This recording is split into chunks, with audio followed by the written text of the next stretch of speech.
mag ñi demuñu fenn. Sëriñ Babacar Si daf daan wax ni nee na ku leen di tudd wàcceel sa baat waaw bala nga leen a tànqal ña ca barzax waaw ña ca barzax nee na ku leen di tudd wàcceel sa baat bala nga leen a tànqal waaw ña ca barzax la wax de te it Sëriñ Abdou duma ci jëppi Malik ni duma ci jëppi danaa leen wax ni bés bu ma yégee ni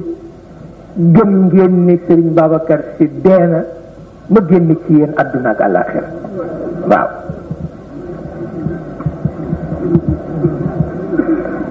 bés bu ne ma wax leen ko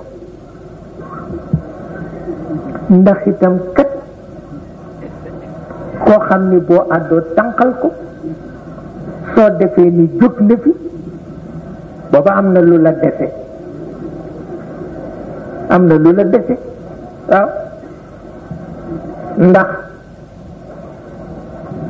li may def barki démb dañu war a dem Kaolack man yaa ni ma daan tàggoo góor gi day ma tàggooti ko noonu wante it ma ñaan ko demu Kaolack bi mu may ma séddee ko Cheikh El Hadj Omar ndax sama ruux yëg na ko sama xol yëg na ko su ma ci joxee ndigal rek ma tudde ko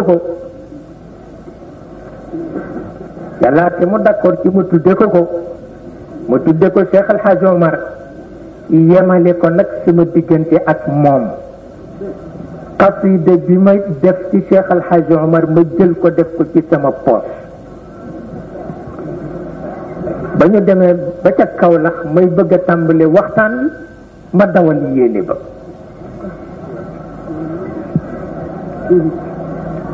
waaw bi ñuy ñibbi si Haj Makhtar Babu seede la ci Ousmane Cissé seede la ci ba Malick ni ma man de dama dégg ni yonent bi nee na jullit lu mu gëntu guddi war na ko nettali waaw ma ni ko dina ko di wax mu ni ma dama gént bii Cheikh El Hadj Omar gane si la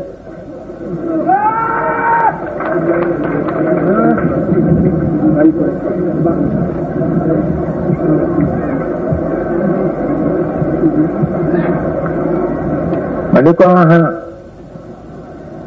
mu ni ma gisuma kanamam waaye jël nga sama loxo teg ci loxom ma xam ne la ma waxoon Serigne Babacar nangu na ko waaw nangu na ko amul benn werante waaw nangu na ko amul benn werante bu mel ni kon nag ku réere ni mag ñi lañu am sa dara du dox waaw sa dara du dox nag waaw bu ko defee mooy tax lu nekk nu delloo leen ko yàlla dogal tabarkalla